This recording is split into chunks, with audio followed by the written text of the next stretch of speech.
This video is about to realign your mind and keep you focused on what matters and how to better manage your money. These are 10 life-saving money tips, money gems that if you should get at least one or two, you are set. People with money don't have to show other people that they have money. Oh, I love this one. If we can get this one, half of our overspending is done. People with money see no reason to convince other people that they have money. If you can't manage $1,000, you can't. You won't manage $5,000.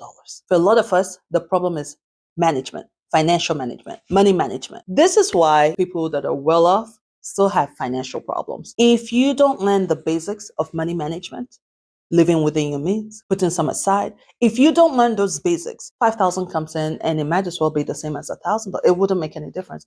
Is it easier to pay bills with money? You know what? I said I wouldn't expand. This is just alignment. It's straight to the point. You get it. If you don't get it, this next one is my financial mantra. It's not about how much you make. It's about how much you keep. If you spend with ego instead of intelligence, you are bound to be broke. There's no if, buts, and you are going to be broke, period. Care less about material things because freedom is priceless. If that isn't the truth, the older you get, the more you realize time is the currency. Time is the true currency. So don't eat up your time with all the things you have to afford, all the things you have to pay for. The best teacher is experience, but at what cost? Experience will cost you time and or money. Learning with or taking advice from someone who has already gone through the experience is priceless. So save yourself time and money. A simpler way to say that is this. It's great to learn from your own mistakes, but it's even better to learn from other people's mistakes. I love hearing about other people's mistakes. Every aspect of life, motherhood, marriage, finances, health, wealth, because when people are talking about what they did best, it's all great and it can be hyped up. And, I only take 50% of that because, how true is that? But when we say mistakes, it's like the guard is down and they can openly tell you what they did wrong. And if to me, you learn more from people's mistakes because these are things that they thought was wise or that they thought was the right thing to do. And it isn't. And so now I know to avoid that. It saves you time and money to learn from other people's mistakes. Now, this next one is a great one. If you hit the thumbs up button, you have given. And if you give, you just hit the thumbs up because you're still here, okay? For that horrible segue into hitting the thumbs up, just hit the thumbs up button. Thank you. Better to be respected for your character rather than your possessions. This one, I'm kind of 50-50. It sounds good. It sounds right. But there are times in life where your possession gets you okay, let me say this in a better way. Sometimes your possession is what gets them to listen. And then what you have coming out keeps them listening. You get my point? The way you present yourself and the things you have gets you into certain rooms or gets you the attention of certain people who may not listen.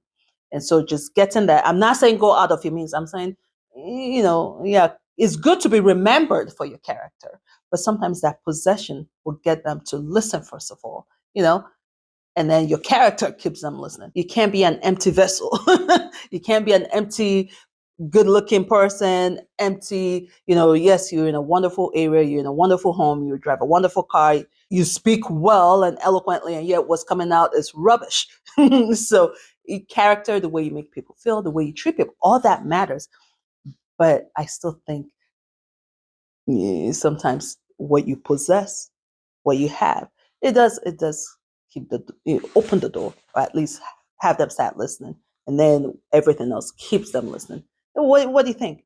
That's what I think. What I'm about to share, if it isn't the truth, I don't know what else is. Listen, youthfulness makes you think you're invincible. Then you get into your 50s and you wish you had been less invincible. That's wisdom. Retirement. When we're young, we don't really think about the future because, we are invincible. Oh, we have a lot of time. Yeah, We have life ahead of us. I'm making $20 an hour. I'm good. I'm set. And we don't work hard to get more or to grow that money. We just focus on, I get my paycheck, I spend.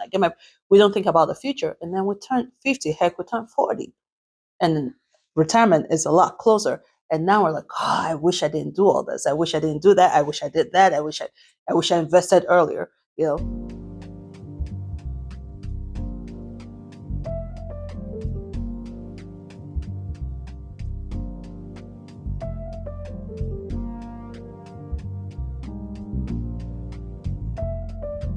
This is a perfect segue to the next gem, and I'm going to tell you who gave this quote, and I'm going to say it verbatim because it embodies everything.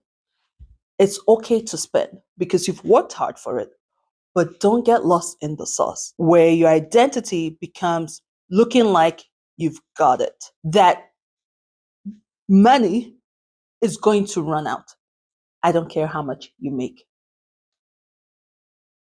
I strongly believe, and that's one of the areas where my financial mindset has changed a lot. It's okay to spend. We work hard, enjoy it, but don't get it mixed up. Don't, I want to age myself and say, don't get it twisted.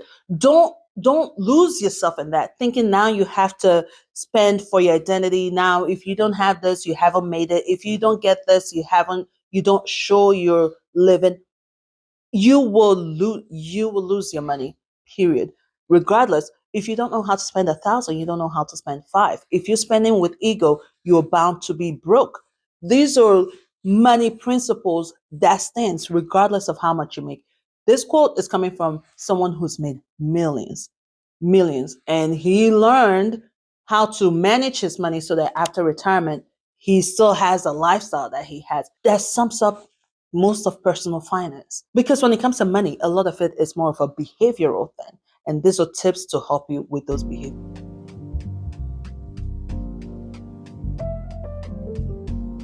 I told you were going to get realigned, you're going to get reset. I definitely know you've learned a thing or two, so you owe me big time. Give me the thumbs up, and if you like this kind of videos, let me know and I'll keep it coming. All right. Thank you so much for watching. I will see you in the next one. Bye.